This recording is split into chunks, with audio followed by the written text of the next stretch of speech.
Most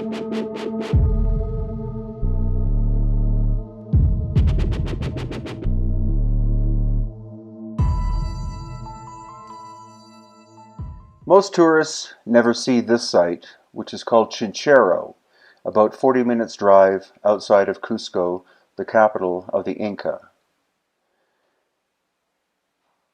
But it is quite astonishing, as you can see, the Royal Inca terracing system, which in the Inca language are called andene. This site, Chinchero, hosts some of the most beautiful and largest terracing systems in all of the Inca world.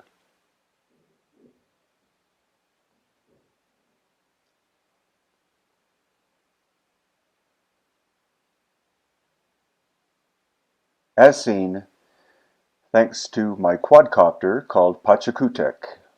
But what's even more curious is the stone you see at the bottom of the screen.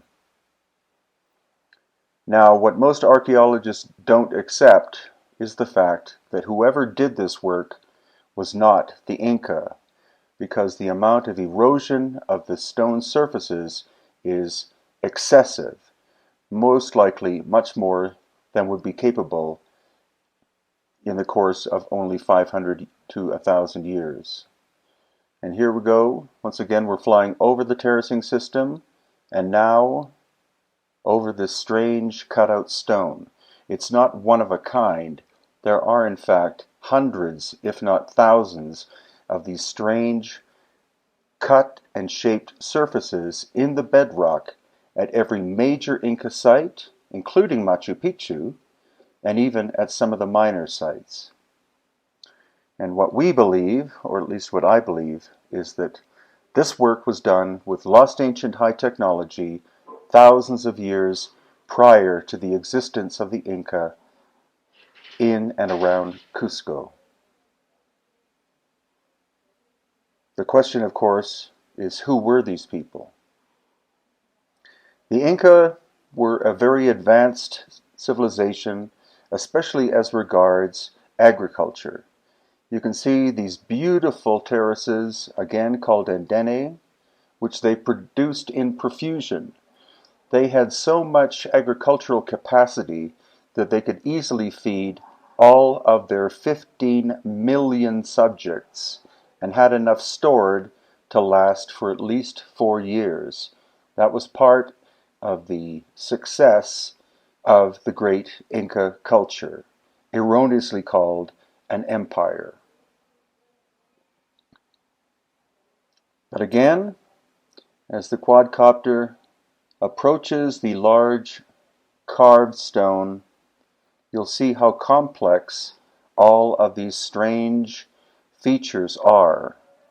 Some archaeologists believe that this and other sites like it were quarries. However, the Inca had bronze tools and did not, therefore, have the technological capability to be able to cut such fine surfaces. And the level of erosion through rain and sun and wind is in excess of the timeline of the Inca civilization. Some of the oral traditions refer to these very ancient technological people as the Purwas. And here we have a brief glimpse over an astonishing Inca work, and this work is called Morai. It is far larger than the size of a football stadium. The question is, what was its function? It's almost 100% sure that the Inca created this amazing terracing system, and again, conventional archaeology says that the giant circles you just did see, and now see again, were made as an agricultural experimentation station. That the Inca were testing different levels for different crops. However, 3 years ago, German scientists measured the temperature and humidity of each one of the levels, and there is no significant difference. So was this a huge stadium of the Inca? Was it for growing agriculture? Or possibly Was it for both? There is a celebration that happens every early August when plants are not being grown in Peru, and at that time this entire area is filled with thousands of people dressed as Inca. These are some of my books. The Real History of Hawaii, From Origins to the End of the Monarchy. Legacy, Vintage Photos of Ancient Egypt. My first book, A Brief History of the Inca. A Gringo Guide, which is your guide to Machu Picchu and Cusco. The Inca Before the Conquest. Easter Island, A Guide for Inquisitive Minds.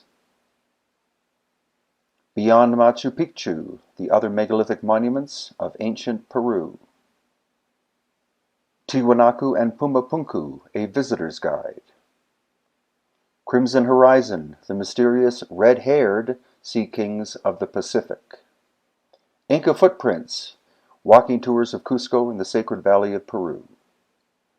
The Enigma of Cranial Deformation, co-written with David Hatcher Childress. Lost Ancient Technology of Egypt. Lost Ancient Technology of Peru and Bolivia. Machu Picchu Virtual Guide and Secrets Revealed. And Nazca, Decoding the Riddle of the Lines.